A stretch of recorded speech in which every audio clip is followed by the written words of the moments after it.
Noite linda para vocês que acompanham Notícia para Trabalho. Estou eu aqui com Ismar Maciel. Seja bem-vindo, Ismar. Olá, Regina, Doutor, muitíssimo obrigado pelo Doutor Ismar convite. vai falar sobre o direito da medicina dentro da saúde para as pessoas que estão querendo nos acompanhando, né? Ismar, exatamente a característica de violência obstétrica é porque o tempo ainda gera tanta resistência em alguns setores da sociedade e da medicina? Então, a grande questão e grande polêmica da atualidade é exatamente o viés que tem dentro do direito médico, que é a violência obstétrica. A violência obstétrica, ela nada mais é do que todo maus tratos praticado por profissionais da saúde contra as mulheres gestantes e puérperas. E essas violências obstétricas, elas ocorrem em várias modalidades, Regina, como por exemplo, pode ser violência obstétrica física, verbal, moral, psicológica, ou seja, a verbal caracteriza da seguinte forma: é quando aquele médico, aquela enfermeira maltrata aquela gestante, aquela mulher que está em franco trabalho de parto. Ele diz: bom, na hora de fazer você não pediu a minha ajuda, portanto não grite, senão não vou te ajudar. Se você continuar a gritar, você vai assustar as outras mães que estão aqui a dar à luz. E bem como ela vai se manifestar nas violências obstétricas físicas, que nada mais é do que a mulher ela ficar amarrada numa maca, na posição litotômica, que é a posição de dar à luz, sem poder movimentar os seus braços, ela não ter contato com o mundo exterior, com o mundo físico, ela não poder locomover-se naquele ambiente, na sala de parto, até mesmo porque as evidências científicas, a medicina baseada em evidência, afirma que quanto mais a mulher movimentar-se, melhor vai ser a dilatação, melhor vai ser o expelir do feto. Então, e também existe a violência obstétrica, moral, psicológica, que é o profissional da saúde exigir que aquela mulher seja submetida a algum procedimento médico, mas que é desnecessário. Então, para o público entender como se dá essa violência obstétrica, moral, psicológica, é o médico falar: fulano de tal, vamos fazer o seu parto cesariano agora, porque se você não fizer agora e alguma coisa acontecer com o seu bebezinho, a culpa vai ser sua. Aí o médico tenta acelerar esse trabalho de parto por meio de um parto cesariano, e isso compromete por completo todo o desenvolver daquela mulher, aí ela acaba aceitando essa possibilidade, sendo que na verdade não havia necessidade. E se manifesta também, Regina, por várias outras situações, como por exemplo, a violência obstétrica, sexual. Teve aquele caso muito específico no Rio de Janeiro, que aquele médico anestesiologista, quando aplicou o anestésico, a anestesia na paciente, ele começou a praticar atos sexuais com ela. Existe a violência obstétrica também em razão do excesso de medicação, como, por exemplo, aplicar ocitocina, misoprostol ou qualquer outro medicamento que vá acelerar o trabalho de parto, mas quando, na verdade, não havia necessidade alguma. Então, é um tema que está em grande crescimento aqui no Brasil, começou a ficar muito conhecido, posso dizer, a partir do ano de 2006 para 2010, e hoje nós estamos aqui nesta luta, né, para que as mulheres tenham uma autonomia e um respeito no ato mais sublime, mais memorável, que é o ato de dar à luz. Só para complementar a pergunta, no Brasil morre aproximadamente 100 mulheres a cada 100 mil nascidos vivos por alguma forma de violência obstétrica. Enquanto que a Organização Mundial da Saúde tem lá umas diretrizes que diz o número aceitável é 33. Então, olha o quanto que no Brasil há práticas. E aí, doutor, tem um livro. Sim, inclusive esse livro, Violência pessoal, obstétrica. tudo que eu falo, tanto nos programas, nos podcasts, nas minhas palestras, tudo que eu falo, eu cito aqui neste livro, que é justamente para levar informação para as mulheres gestantes, para que elas deem à luz com dignidade e respeito.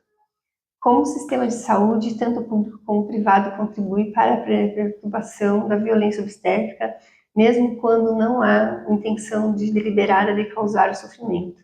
Então, a questão, tanto no sistema público, bem como no sistema privado, é que muitas das vezes as práticas de violência obstétrica, elas são praticadas pelos profissionais da saúde como se fosse um soft. Como, por exemplo, o profissional de saúde, ele imagina que ele vai praticar aquela conduta para ajudar a mulher, mas quando na verdade é uma grande prática, aquilo é um ato terrível contra a dignidade daquela mulher. Como, por exemplo, a mulher está lá na posição litotômica e vem um profissional de saúde, tanto do setor privado, bem como do setor público, começa a pressionar a cavidade do abdômen, que chama-se, aqui no direito médico da saúde, manobra de Christeller. Então, muitos profissionais ainda acabam praticando esta manobra e ela é proibida. E no inconsciente de alguns, esse comprimir o abdômen disse que é uma manobra soft para ajudar a mulher a expelir o feto, quando na verdade é uma manobra muito danosa. Por quê? A partir do momento que pressiona essa cavidade, vai quebrar a costela, pressiona com muita força que o feto, se não tiver um médico obstetra ou enfermeiro logo na frente da mulher, o feto ele vai expelir com muita rapidez, vai causar o que na mulher? Lacerações, e essas lacerações são rasgos na vagina, pode ter grau 1, 2 e 3 e assim por diante. Então, tanto o sistema único de saúde, que é o sistema público, quanto o privado, precisa ter uma melhor conscientização acerca do que é realmente a violência obstétrica. Quais são os direitos legais das gestantes pérpuras no Brasil durante a pré-natal, parto e pós-parto?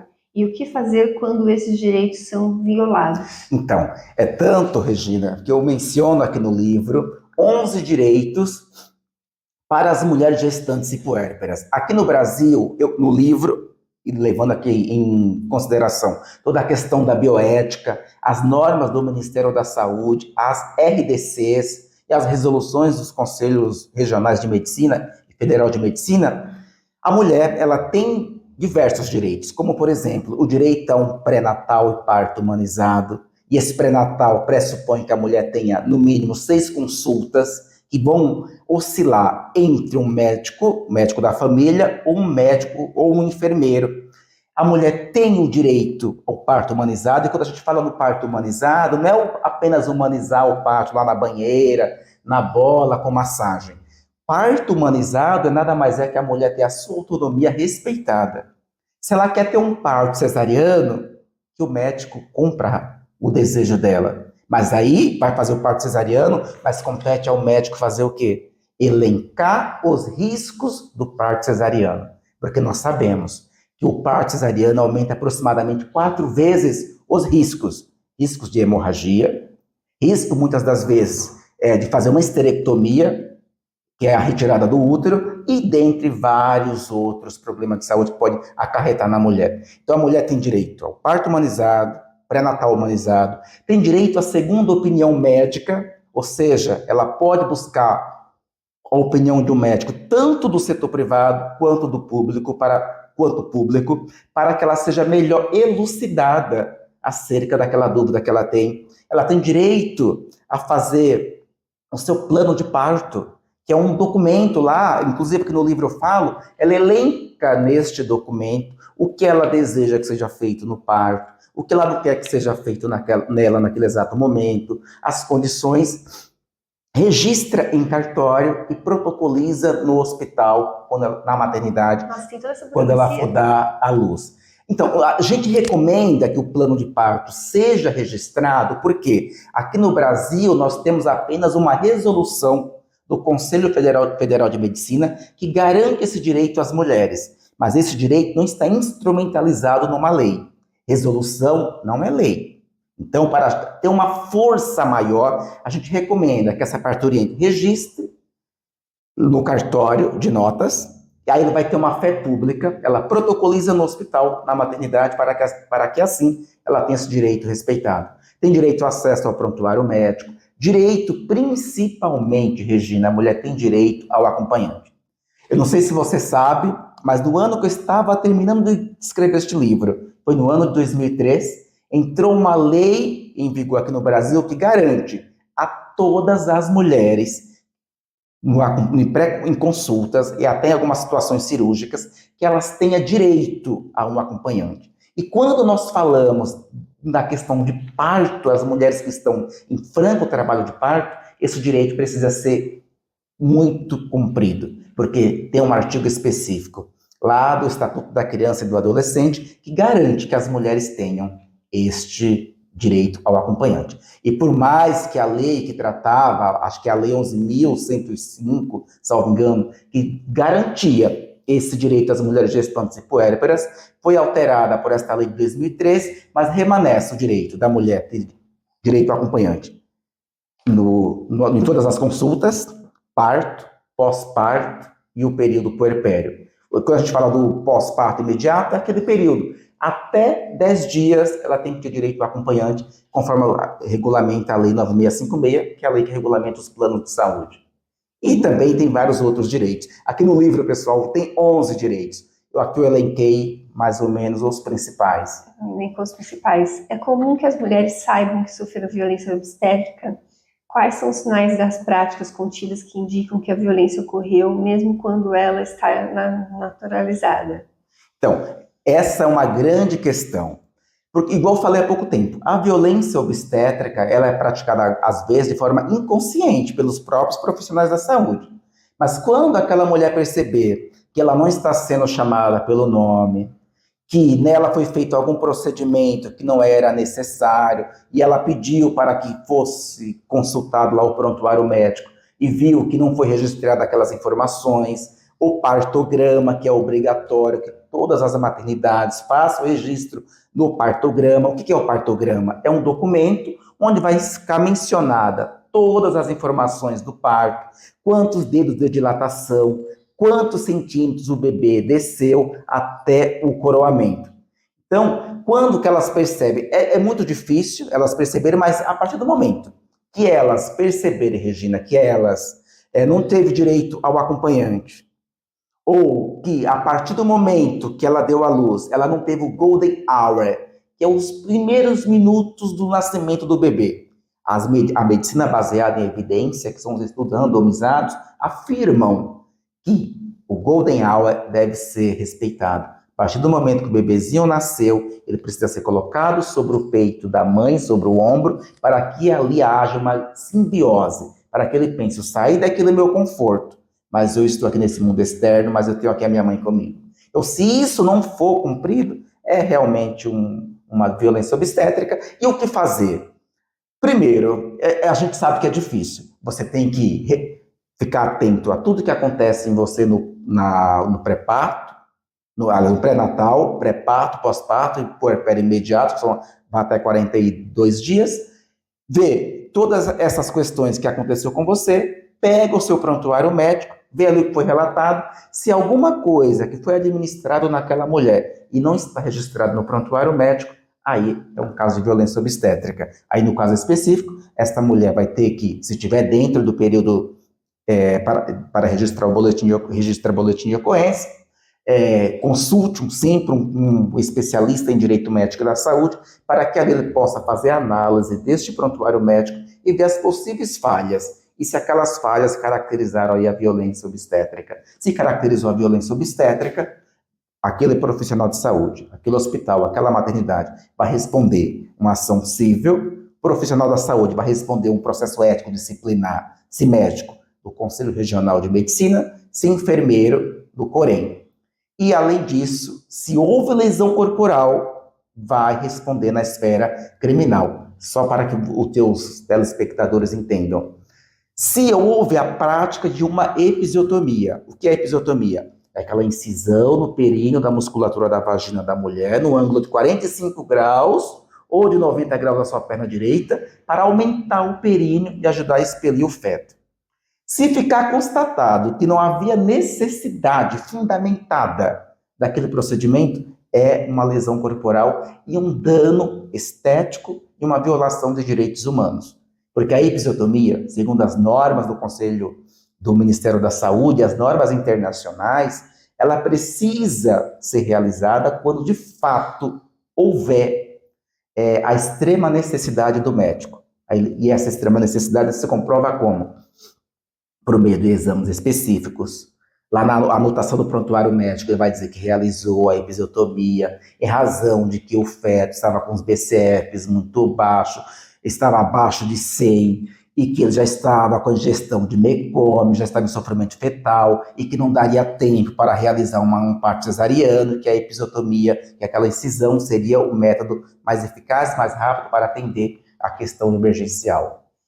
Existem perfis vulneráveis de violência obstétrica no Brasil? A cor, a classe social, a escolaridade da gestante influenciam na forma como ela é tratada? Isso sem sombra de dúvidas. As mulheres que são periféricas, as mulheres negras, as indígenas, pessoas que estão nos grupos menorizados têm muito mais propensão a sofrer violência obstétrica. Aqui no Brasil, nós temos um fenômeno, Regina, que acontece, que é o racismo obstétrico. As mulheres negras, elas são muito menos examinadas, escutadas e respeitadas, porque tem-se uma cultura, afirmou-se uma cultura de que a mulher negra é mais resistente. Ou seja, mulheres negras são submetidas a procedimentos como a episiotomia sem aplicar anestesia. As mulheres negras não têm o anestésico, porque é o alívio da dor administrados nelas, sob o cunho de que ela realmente aguenta mais, e que na verdade é uma grande inverdade. Então, se você for parar para analisar, se nós formos analisar a história, o James Marion, que é o obstetra, o pai da obstetrícia norte-americana, ele tinha um hospital onde ele fazia diversos procedimentos em mulheres negras sem aplicar anestesia. E não era só parto cesariano, não, tá? Era a histerectomia, as cirurgias de fístula naquelas mulheres sem aplicar o anestésico. E lembrando que no início do século XX, finalzinho lá do século XIX, já havia anestesia. Aí para você ver o quanto que cresce na sociedade o racismo obstétrico. Porque as mulheres brancas europeias, quando eram tratadas por ele aplicava anestesia. Já nas mulheres negras não se aplica. Então nós temos sim um racismo obstétrico. As mulheres que estão nos grupos menorizados têm muito mais propensão a sofrer violência obstétrica. Isso é um dado importante. 1 a cada 5 mulheres sofre violência obstétrica aqui no Brasil. Agora, se a gente for parar para analisar, pense. Por ano, nós temos aproximadamente 3 milhões de partos. Agora, imagina quantas mulheres têm seus direitos aí violados por profissionais da saúde, onde deveria fazer o quê? Acolher, ouvir, assistir, porque o próprio nome obstetrícia já diz em latim.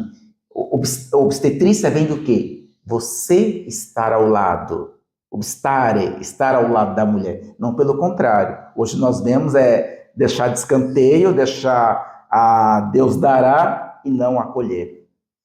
O senhor costuma dizer que o parto é um ato de protagonismo feminino. Como garantir que esse protagonismo seja respeitado em um ambiente hospitalar que muitas vezes é controla esse silencioso e as mulheres? Então, eu sempre digo e afirmo que para que nós possamos ter uma sociedade transformada, os cidadãos, as mulheres precisam conhecer os seus direitos. Porque se você não tiver elementos, não tiver informações, você não vai fazer com que os seus direitos sejam respeitados. Então, um dos grandes instrumentos que eu sempre falo nas minhas palestras e onde eu esteja é que, para que você seja ouvida, respeitada, você precisa saber impor. E para você saber impor, você precisa estar municializada de informações que naquele momento vai ser útil. Se um profissional da saúde for fazer algum procedimento em você conhecendo o que é a violência obstétrica, conhecendo os direitos que você tem, você vai falar para ele, doutor, em mim você não toca. Não dessa forma. E se ele indagar, você vai falar, por tais motivos. Se assim você o fizer, eu quero que você registre no prontuário médico a minha recusa, e esta minha recusa depois vai caracterizar aí uma possível indenização por danos morais. Então, Regina, falta muito esclarecimento das pessoas, principalmente no campo obstétrico. Porque se nós formos parar para analisar, antes não existia um médico obstetra. Antes eram as parteiras. E a primeira médica, se eu não estiver enganado, ela começou a surgir, a mulher médica, acho que no século XVIII, se eu não estiver enganado. Então, esse poderio masculino começou a dominar os corpos das mulheres, né? Por isso que eu sempre falo, o corpo é da mulher, não, parte é da mulher, o corpo é da mulher, a voz é dela. Isso é ter autonomia.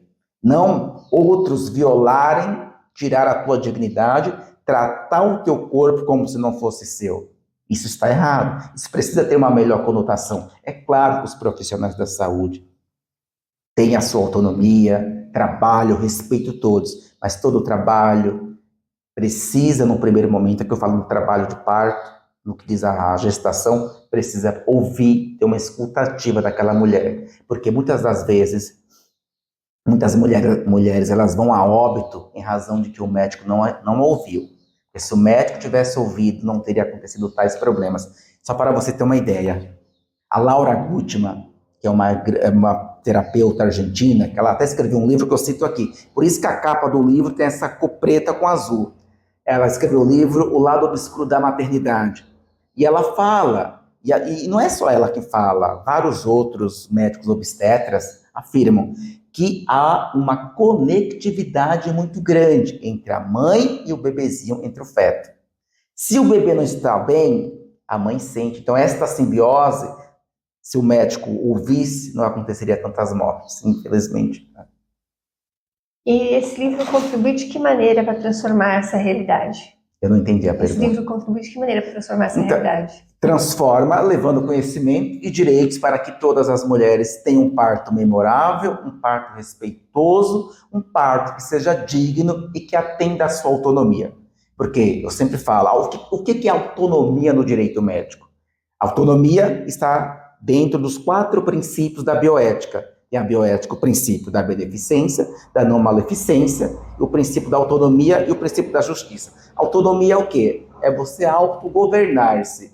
É você dizer, afirmar para o profissional de saúde: em mim, você vai realizar procedimentos desde que eu seja devidamente informada, desde que eu concorde, porque do contrário, em mim você não toca. Exceto aí, pessoal, as situações de emergência. Quando há situação de emergência, o médico tem que fazer o quê? Fazer o que estiver ao seu alcance para salvar a vida daquele paciente. Então, é levar autonomia para as pacientes, elas terem direito à informação, ao termo de consentimento informado, que nada mais é que a autorização que elas precisam dar para o médico poder realizar tais procedimentos. Porque sem essa autonomia não há direito. Doutor Isamar Maciel, fala pra gente quais são os seus contatos para saber outras informações. Bom, pessoal, eu tenho um site que é www.ijminstituto.com.br. O meu Instagram é ismamaciel.oficial. Fico sempre à disposição. O WhatsApp é 11 9 4526 5963. Foi um prazer ter recebido. Imenso, muitíssimo obrigado pela oportunidade. Agradeço a Deus que está do outro lado das câmeras, peço a Deus Pai Todo-Poderoso para continuar aqui, à frente dessa ferramenta de comunicação, levando informações que transformem. Tchau!